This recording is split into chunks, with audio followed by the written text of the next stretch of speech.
আসসালামু আলাইকুম। অবশেষে আপনারা তো দেখছেন যে আলু লাগালাম, আলুতে পানি দিলাম, সব কিছু করলাম, এরপরে আলু তোলা শুরু করে দিয়েছি আজকে থেকে। তো ভাই এত পরিশ্রমের আলু হচ্ছে এখন আর দাম নাই, ঠিক আছে। এই রমজান মাসে সব কিছুরই দাম বাড়তেছে। তো অবশেষে কৃষকের যে এই সোনার ফসল, হয়তো বা আমাদেরই কোনো ঘাটতি আছে, কোনো কমতি আছে, যার কারণে এই যে আলু, এই আলুর কোনো দাম নাই, ঠিক আছে। 4 টাকা কেজি বাজারে। তো দেখুন আজকে আলুই তুলতেছি, কতগুলা ওঠে ইনশাল্লাহ আপনাদেরকে দেখাবো। তো সূর্য মামা উকি দিতেই ভোরের সকালে আমরা জমির দিকে যাচ্ছি। আলু তুলতে হলে তো ভোরেই যাইতে হবে। আমাদের জমি বাড়ি থেকে প্রায় 3 থেকে 4 কিলোমিটার দূরে। তো এই জমিতে আলু তুলতে গেলে আজকে আবার লোকও পাওয়া যায় নাই, আলুর দাম কম, এর জন্য লোক পাওয়া যাচ্ছে না। আর এই পাশে কত মানুষ সরিষা তুলছে, সেই সরিষা তুলাই হচ্ছে তারা রেডি করে বাড়ি নিয়ে যাচ্ছে। আর যারা আগামীকাল আলু তুলছে, আলু শুকানোর জন্য এই যে জমিতে এরকম করে আলু রেখে গেছে। গ্রামে আর যাই হোক ভাই, ভোর হওয়ার পর মানুষ আর ঘরে বসে থাকে না, প্রত্যেকটা মানুষ কাজ শুরু করে। এই যে দেখেন আমার বাবা কাজ করছে। আমাদের জমির পাশের জমিতে একটা ভাই আলু চাষ করছে কিস্তি তুলে, তার অবস্থা দেখ। কিস্তি আমি দিয়া পাবো না ভাই, আজকা কিস্তির টাকা আলু তুলছি ভাই, আলু বেচে টাকা আমি দিব। এই কিস্তি আমি কেমন করে দিব ভাই?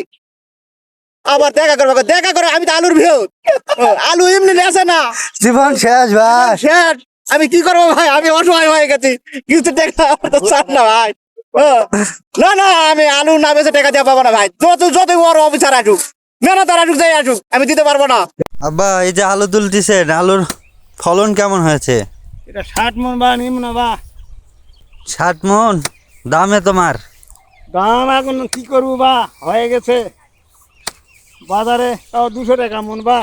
আব্বু এই যে আলু তুলিচ্ছেন, আলুর তো দাম নাই, আলু কি মানুষ খাবে? আলু খাবে বা খাবে, কিছুদিন পর খাবে, যখন থাকবে না। এস বাজারে বলে আলু লিচ্ছে না, আলু আলাক পিটাচ্ছে। 200 টাকা মন বা 200 টাকা। তো এইরকম আলুর দাম কম হওয়ার কারণ কি? এরকম আলুর দাম এই যে কতেক এই গৃহস্থ হয়েছে, আলু তো দিয়ে আলু ব্যবসায় আলু থাকছে না বা, আলু সব পচে যাচ্ছে। এই গৃহস্থরা এরা দেশ ঘাটতি করাছে। ও তাহলে কৃষকের দোষের কারণেই কিন্তু আলু। দোষে এই যে আলু বড় হার দেশে, আর এই আলু থাকো না, বিদেশ যাবে কেন, আর মানুষ কিনে কেন ছুবে। আসল কথা আলুটা স্টক করা যাচ্ছে না, আমরা তো কোনো সার দেইনি, ওষুধ দেশে তো আমরা তো কোনো আলুর সার দেইনি। তারপরে পচে যাচ্ছে। তারপরে আমাদের এই যে ক্ষতি, ঠিক আছে। হ্যাঁ, তো সবাক্ষণ বেশি বেশি করে আলু কিনবা। আমাদের এই আলুর তো কোনো ফরমালিন দেয়া নাই, আলুটা না, অনেক দিন না, থাকবে। এই আলু কিনে থুয়ে আলু পচে যাচ্ছে, ওই জন্য কিনছে না। আপনারা ভিডিও দেখতেছেন, বেশি বেশি করে শেয়ার করবেন ভাই, দামও যেন বেশি হয়।